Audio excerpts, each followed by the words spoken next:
debt. The stock is just an accident waiting to happen, in my opinion. But they keep beating everybody up, including me. That was an interesting play on words there about Tesla. An accident waiting to happen. Tesla fan. I haven't been a Tesla fan. I've shorted a few times, gotten hammered a few times.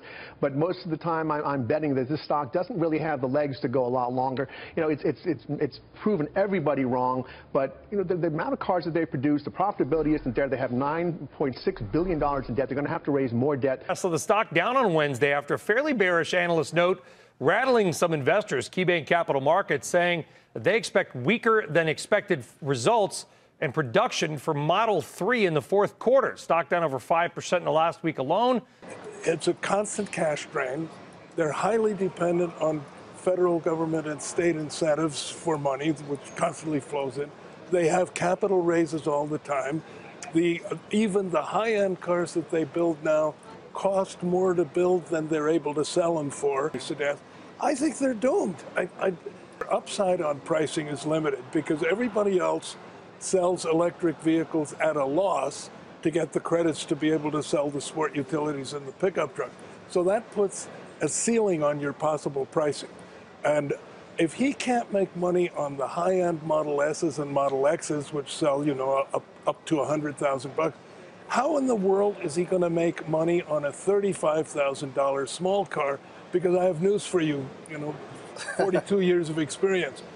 The cost of a car doesn't come down proportional to it. I'm not sure the electric vehicle is going to give you the offsets that no longer will be required as a result of this phenomenal demand for SUVs and trucks. Remember, the highest margin.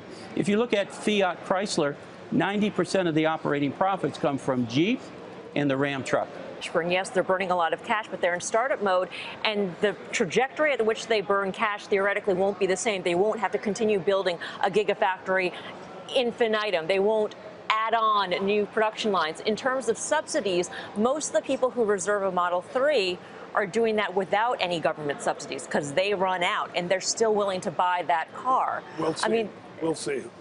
Cost of producing a car, labor and materials, is higher than your sell price. Your business model is flawed, and it's doomed, and it's going to fail. And I will guarantee the only difference, the reason for this inflated stock, because Elon Musk said, oh, but look at my solar, look at Solar City, look at the panels, look at the battery plant. The battery plant, in my estimation, is a joke. There are no cost savings by making a lithium-ion plant bigger than other people's lithium-ion plants, because making lithium-ion cells is a fully automated process anyways. And Solar City, we know, is a disaster. So it's not just the deliveries in the fourth quarter coming in at about 1,550 versus most expecting at least 2,500. It's the guidance for ramping up production of the Model 3. Their previous guidance was 5,000 per week by the end of Q1. We're not even going back to where it was before that, which was supposed to be at the end of Q4. But that was the previous guidance, by the end of Q1. Now they're saying by the end of Q1, it'll be just 2,500 Model 3s per week, and then 5,000 per week by the end of Q2.